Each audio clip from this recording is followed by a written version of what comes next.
श्री क्षेत्र देहू ते एलवाडी रोड या ठिकाणच्या रोडवर अनेक दुचाकीस्वार पडत असल्याचा प्रकार जो आहे तो समोर आलेला होता।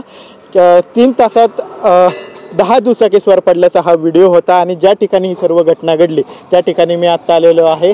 हाच तो रोड आहे ज्या ठिकाणी हे सर्व दुचाकीस्वार अजून सुद्धा पडत आहेत। खरं तर या रस्त्याची मोठ्या प्रमाणावर दुरावस्था झालेली होती, त्याच अनुषंगाने या रस्त्याची डागडुजी व्हावी अशी मागणी जी आहे ती स्थानिकांनी केलेली होती आणि त्यानंतर प्रशासनाकडून तात्पुरती मलमपट्टी म्हणून या ठिकाणी मुरुम टाकण्यात आलेला होता। मात्र मुरुमावर पाऊस पडल्यानंतर या ठिकाणी मोठ्या प्रमाणावर चिखल तयार झाला आणि या चिखलातून अनेक दुचाकी ज्या आहेत त्या घसरून पडत असल्याच्या घटना ज्या आहेत ते समोर येत आहेत। खरं तर ज्यांनी ह्या सर्व घटनेचा CCTV समोर आणला त्या कानिफनाथ फॅब्रिकेशनचे मालक वैभव बोत्रे आपल्यासोबत आहेत, त्यांना आपण विचारणार आहोत।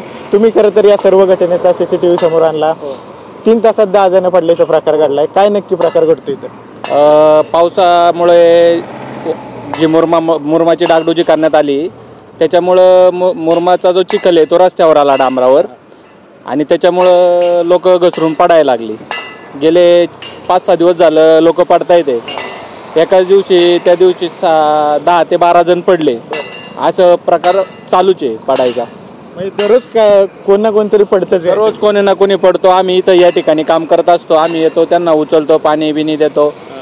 काल एक पोलीस महिलेची गाडी इथं समोर पडली, तिने साईडला घेतली, तिला लागलं नाही पण गेली निघून ती आपली। साधारणतः किती दिवसापासून हा प्रकार सर्व सुरू आहे? साधारण पाऊस पडल्यापासून हा प्रकार इथं वर्षानुवर्ष चालूच आहे। म्हणजे हे या वर्षीच आहे असं नाही, या वर्षी CCTV फुटेजमुळे ही बातमी समोर आलेली आहे, सर्वांच्या लक्षात आली। पण पाऊस पडले की इथं पडणं हे या MIDCत जाणाऱ्या कामगारांचं पडणं हे फिक्स आहे। कधी मुरुम टाकलाय साधारणतः, काय तात्पुरती डागडुजी कधी केली होती? ही डागडुजी तात्पुरती साधारण एक 8-10 दिवसापासून चालू आहे काम। काल या ठिकाणी बातमी लावल्यानंतर हे काढलेलं आहे, साईडचा गाळ वगैरे काढलेला आहे त्यांनी। पण मुरुम न टाकता इथे ठोस आपलं डांबरीकरण किंवा कॉन्क्रिटीकरणाच्या स्वरूपात डागडुजी व्हावी अशी स्थानिकांच्या वतीने मी मागणी करतो। स्थानिकांनी आधी कधी मागणी केली काय याची रस्त्याची मागणी? स्थानिकांनी अनेक वेळा इथं आंदोलने केली कमानीपाशी, तरी लक्ष दिलं जात नाही, प्रशासन याच्याकडे लक्ष देत नाही। माजी सरपंच नितीन गाडे यांनी मागं साईराज चौक येथे व कमानीपाशी एलवाडी कमानीजवळ रस्ता रोको आंदोलन केलं होतं, देव फाट्याजवळ सुद्धा आंदोलन केलं होतं। अनेक दुचाकीस्वार असतील किंवा वाहन चालक असतील त्यांच्या जीवावर आता या रस्त्याचं काम भेटतंय।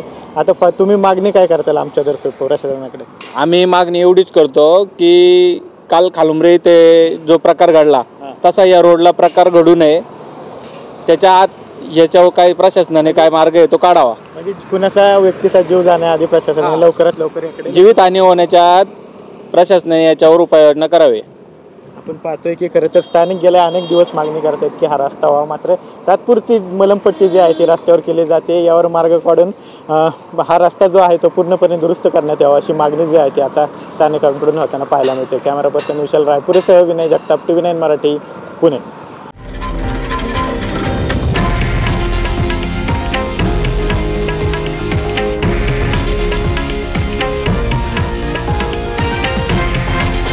हे आहे देशातील नंबर 1 न्यूज नेटवर्क आणि आपण पाहत आहात TV9 मराठी, एकमेव।